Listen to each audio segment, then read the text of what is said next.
Good morning, sir. Please, can you just tell us your name? My name is Yomi Fabiyi. I'm an actor, producer, film director, a filmmaker, so to speak. Okay.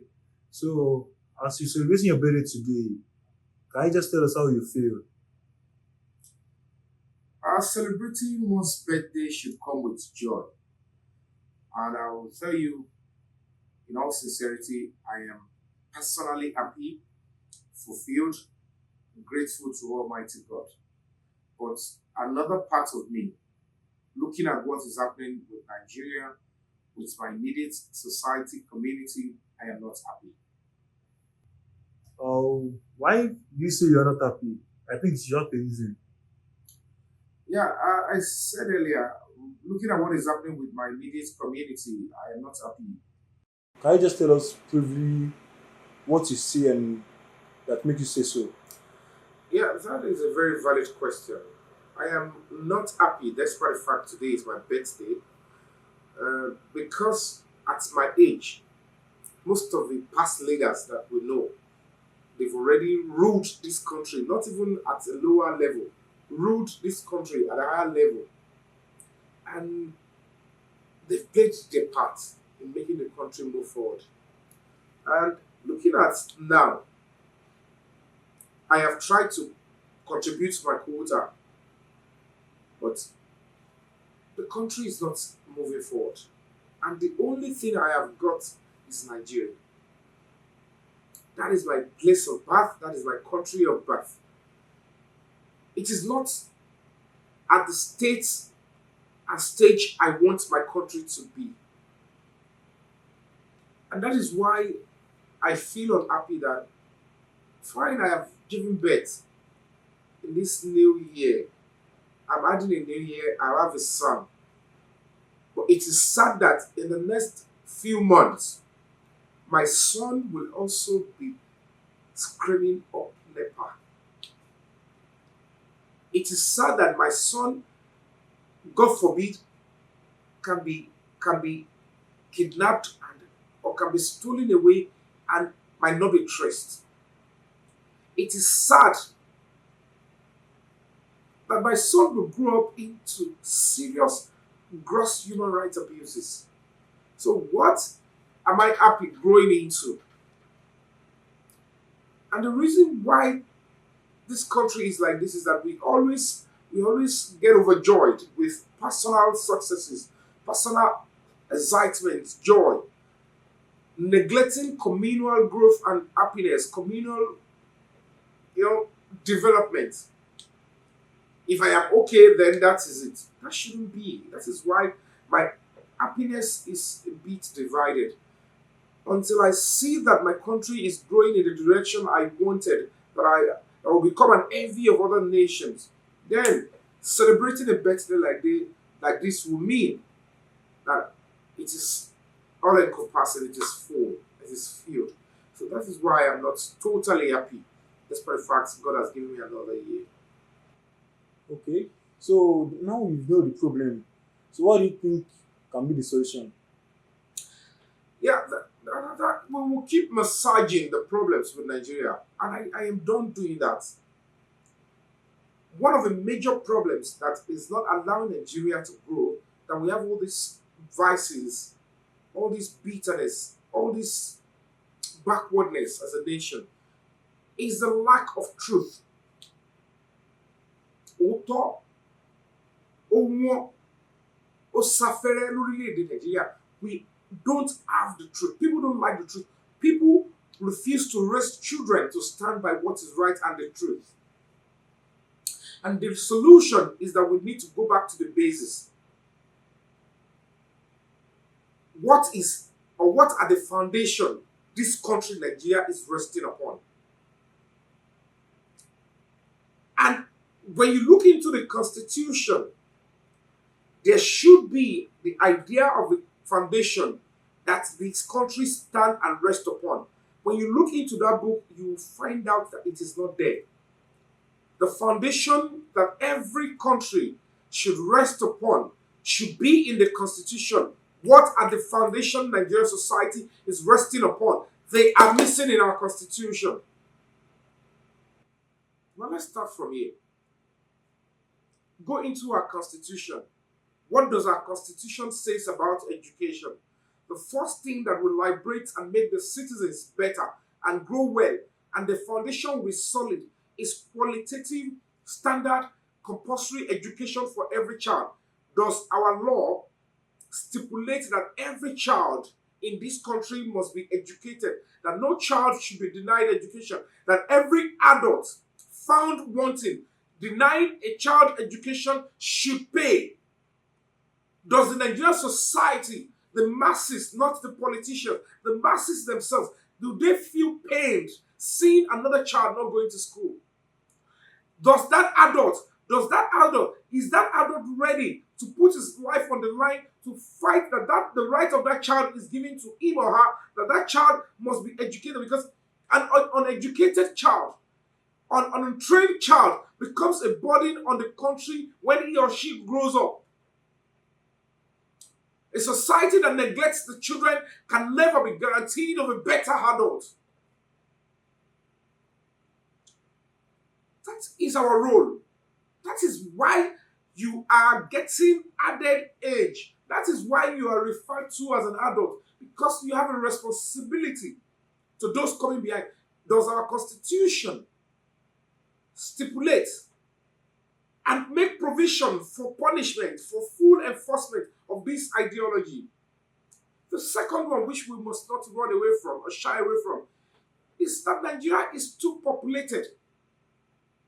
The kind of system of government that we're operating, if truly the constitution says that the governor is the chief security officer of a state, why is the governor outsourcing security of the state?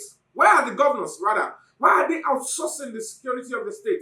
The constitution gives them the power to actually budget for security, but the constitution does not give them the power to actually create or to have their own police to actually enforce and maintain law and order. Do they have this police?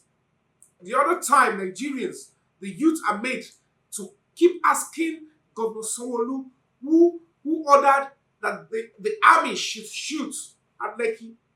But when the same Governor Sanwo-Olu went to Magodo and he instructed the governor of the state, physically instructed a police officer to take his boys, his men, and leave, because citizens of Lagos are there in pain, did the police officer answer him? The same Nigerian youth are quiet. They did not actually ask them, how can you disobey a governor? But they believe that the same governor can give order to the Nigerian army. Tell the Nigerian youth, the Nigerian masses, that the constitution of Nigeria does not give the power of security and securing the state to the governor. They make them the security officer, but no security apparatus is under the governor. How can a governor be governing over 30 million people and then he will have no police that is established? How will 30 million people will not have, like, even if it is 1,000, even if it is 12,000 people out of it, 30 million protecting themselves? Why should they be outsourcing who will protect the 30 million people from outside? People get transferred to come and protect us in Lagos State, but they are not even in Lagos State. Their parents, their families are not even living in Lagos State. They don't care because they were just begged, they were employed. Come and help them in Lagos State to secure them. If it cannot give order to the police officer, why do you think at this stage of my life I'll be asking him who ordered the army? He can never know. It is beyond his pay grade, his constitutional right, and his constitutional understanding.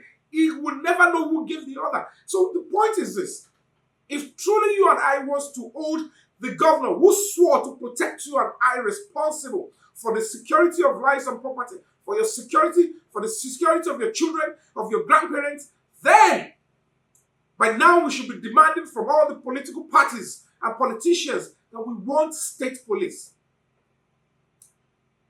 That is when we begin to have a nation.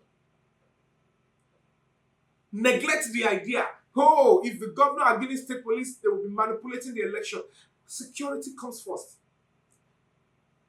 And when we have state police, there will be standard laws that will not allow the governor to malhandle or to manipulate or to abuse that parastatal.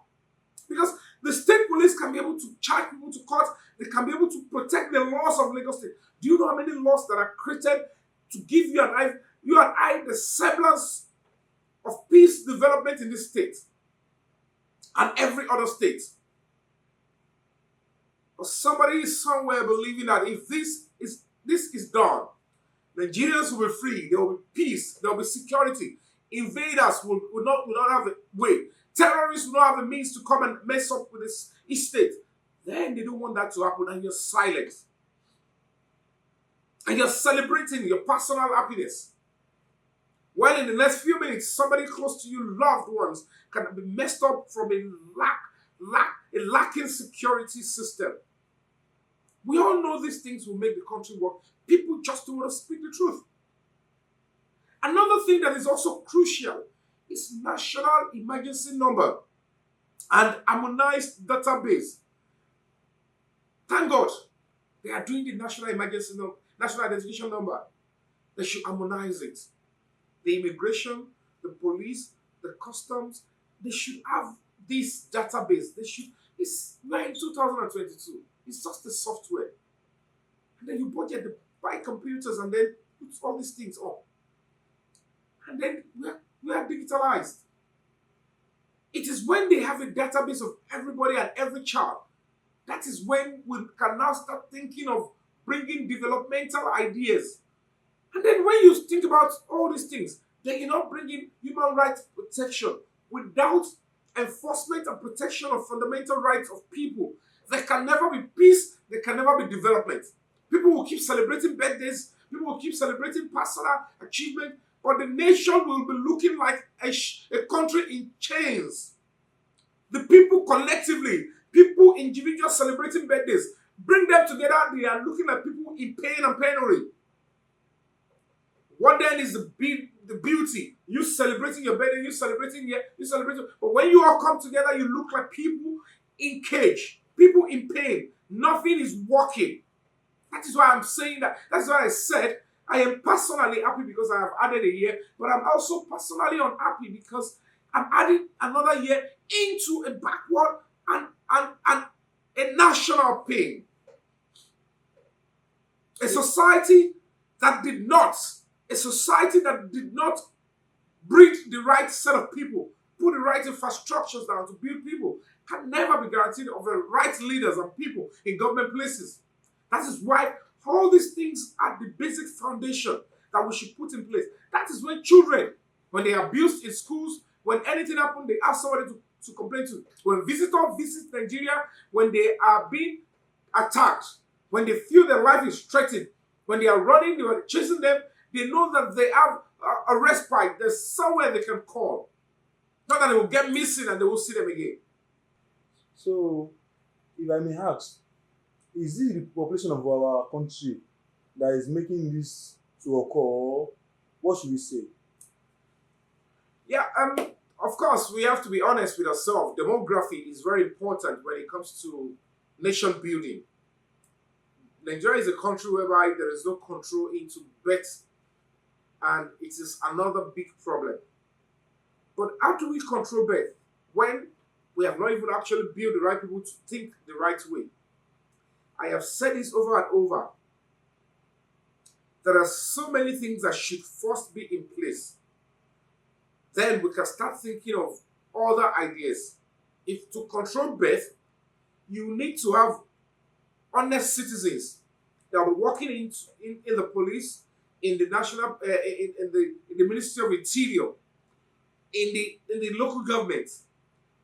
If we lack the truth and honesty, we cannot grow. We can't get anywhere. But the truth is, the system at which all of us are raised is so dysfunctional that nobody can. You won't even know why you are behaving that way.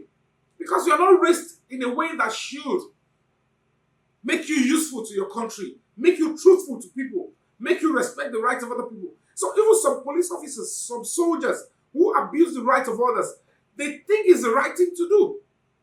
I have seen a police officer who thinks that torture is the only means of investigation because they're not raised with the idea of you abusing the rights of somebody is trying to cause an eternal pain and that it is a curse on the society. Majority of Nigerians believe in jungle justice. We believe in half-truth. It is now worse with social media. We saw the app, we saw the idea, and we thought it is actually an app to buttress, to amplify witchcraft, our wickedness, our evil, our recklessness. They thought that is what social media is all about. They thought, oh, I will not even be seen. Nobody can, I'm in the air. Nobody can see me. So let me operate the way I want it. I want to hurt somebody. They cook up stories, they cook up things, and they make people pay and go through pains. That shouldn't be the way. Shouldn't be that way. You need to be the best you can online and offline. And that is why we need this basic standard foundation. Qualitative, compulsory, and standard education for every child that is birthed. That is, we're building and we're rebuilding Nigeria. We need state police. We need national emergency number and harmonized database. With national emergency number, the spate of armed robbery will reduce, kidnapping will reduce, domestic violence will reduce, so many vices, and it will make the work of the police easier. Imagine about 90 to 95% Nigerian police stations, they don't have lights. You can hardly find one computer in these police stations. And they will be stopping people on the road that we are charging you or we are suspecting you for internet crime.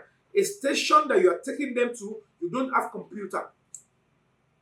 How do you want to process? How do you want to even verify?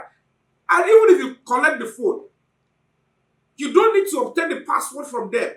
If truly that phone is under threat or that phone is subject to investigation, you should go to your office. You have a system, some equipment that you will use to access the phone without telling, but you would have obtained the phone legally. The phone must be real threat to national peace or should be subject to litigation or something or investigation. Then you obtain it. Oh, we have an information, we need this phone. You will obtain the phone the right way. But everything is about oppression. Any little power given to any public officer, they think it is the power to oppress the citizen. That is a curse. It's tragedy. It will not make the country better for you that you are oppressing and the person you are oppressing. You, the oppressor, and the oppressed. It's the country. The country is the one, carrying the burden. Then it turns and go back to your children. What you cannot accept to be done to your father, what you cannot accept to be done to your mother, what you cannot accept to be done to your son in a negative way. Why are you doing it? Because you have the tool of government power entrusted in you. How do you want that to be a blessing on the country, on the society? It's like a kinetic energy. It will be moving around. Then you just start picking. Okay, this is the choice of a man. And that is what I say. We have all been raised with the idea of oppression.